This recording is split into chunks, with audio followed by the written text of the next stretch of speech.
Welcome students. स्वागत है आपका मेरे YouTube channel Hindi made easy में। तो बच्चों, आज हम ले रहे हैं अशुद्धि शोधन। अशुद्धि शोधन में हमें किन किन बातों का ध्यान रखना है? अशुद्धि शोधन है क्या? तो देखते हैं। वाक्य भाषा की महत्वपूर्ण इकाई है, अतः वाक्य को बोलते व लिखते समय उसकी शुद्धता, स्पष्टता और सार्थकता का ध्यान रखना आवश्यक है।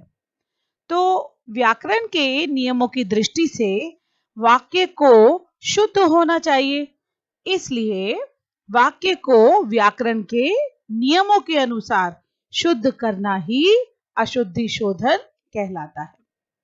वाक्यों में अनेक प्रकार की अशुद्धियां होती हैं, जिनमें से कुछ इस प्रकार है। पहला देखिए, पहला है वर्तनी संबंधी अशुद्धि। जैसे यहां उदाहरण में आप देखिए कि एक तरफ अशुद्ध दिया है और दूसरी तरफ शुद्ध। जैसे ऐतिहासिक या ऐतिहासिक, ये अशुद्ध है, जबकि शुद्ध है ऐतिहासिक। इसी प्रकार आशीर्वाद, आशीर्वाद में एक तरफ रेफ लगाए, एक तरफ र लगाए, लेकिन शुद्ध रूप है आशीर्वाद। इसी प्रकार से उज्जवल शब्द, आप देखिए उज्जवल में सदैव दो आधे ज का प्रयोग होगा। इसी प्रकार कवित्री, कवित्री, कवित्री, ये देखिए अशुद्ध है और शुद्ध बनेगा कवयित्री। तो इस प्रकार आपने देखा कि वर्तनी संबंधी जो है अशुद्धियां क्या क्या हैं। दूसरा, शब्द अर्थ प्रयोग की अशुद्धि।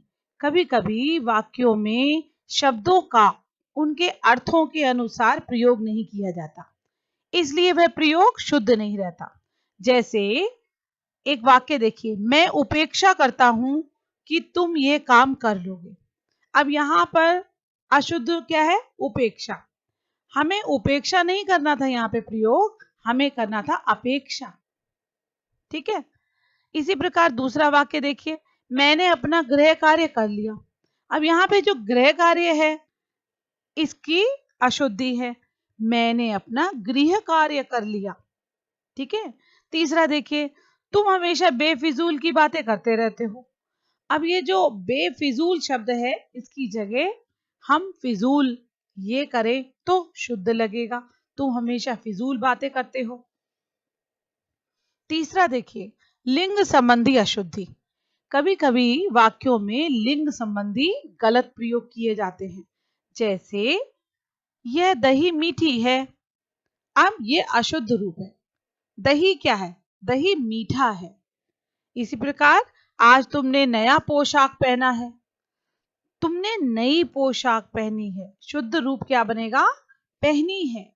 इसी प्रकार मुझे तुम्हारा बातें सुनना पड़ा, मुझे तुम्हारी बातें सुननी पड़ी। अगला देखिए, कल मैंने नया पुस्तक खरीदा, तो ये अशुद्ध रूप है और यहां पर क्या होगा? मैंने नई पुस्तक खरीदी। तो शब्दों के लिंगों का हमें विशेष ध्यान रखना चाहिए, तो अशुद्धि नहीं होगी। चौथा देखिए, वचन संबंधी अशुद्धि। वाक्यों में वचन संबंधी गलत प्रयोग भी हो जाते हैं। जैसे भारत में अनेकों राज्य हैं।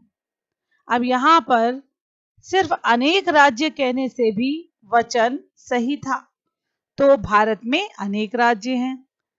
प्रत्येक वृक्ष फल देते हैं, प्रत्येक वृक्ष फल देता है। इसी प्रकार इस समय 4 बजा है, 4 बजे हैं, यहां पर वचन की अशुद्धि है। मैं तो आपका दर्शन करने आया हूं, मैं तो आपके दर्शन करने आया हूं। तो यहां पर वचन संबंधी अशुद्धि का रूप आपने देखा। पांचवा देखिए, क्रिया संबंधी अशुद्धि। वाक्य में क्रिया का प्रयोग कर्ता के लिंग एवं वचन के अनुसार किया जाता है, नहीं तो वह वाक्य अशुद्ध हो जाता है। जैसे राम और सीता वन को गई, तो यहाँ पर शुद्ध रूप में क्या होगा? राम और सीता वन को गए। इसी प्रकार उनकी बातें सुनते सुनते कान पक गया। उनकी बातें सुनते सुनते कान पक गए। मेरी बहन दिल्ली से वापस आया है। मेरी बहन दिल्ली से वापस आई है। तो यहाँ पर क्रिया संबंधी अशुद्धि बताई गई है। कई बार अनावश्यक क्रियापद का भी हम प्रयोग कर देते हैं, यानी जरूरत नहीं है फिर भी, तो वहां पर वो अशुद्ध हो जाता है। जैसे देखिए, यहाँ अशोभनीय वातावरण उपस्थित है, तो यहाँ पर उपस्थित कहने की आवश्यकता नहीं थी, तो यहाँ पर शुद्ध रूप बनेगा यहाँ अशोभनीय वातावरण है। एक और वाक्य देखिए, अब और स्पष्टीकरण करने की आवश्यकता नहीं है, तो अब और स्पष्टीकरण की आवश्यकता नहीं है। यहाँ करने ये अनावश्यक क्रिया का प्रयोग हुआ। आवश्यक क्रियापद का प्रयोग ना होना, जैसे देखिए, वह सिलाई और अंग्रेजी पढ़ती है, तो यहाँ पर जो क्रिया आवश्यक थी वो ही नहीं लगाई।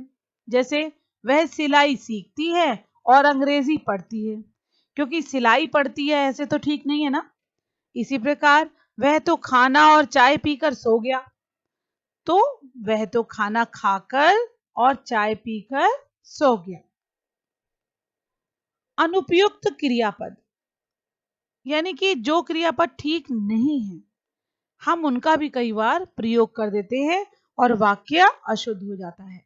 जैसे खबर सुनकर मैं विस्मय हो गया, यहाँ पर खबर सुनकर मैं विस्मित हो गया, और यहाँ क्रियापद ही जो है अनुपयुक्त है, विस्मय। इसी प्रकार मैं माता जी को खाना डालकर या देकर आई, तो मैं माता जी को खाना परोस कर आई, परोसना, ठीक है।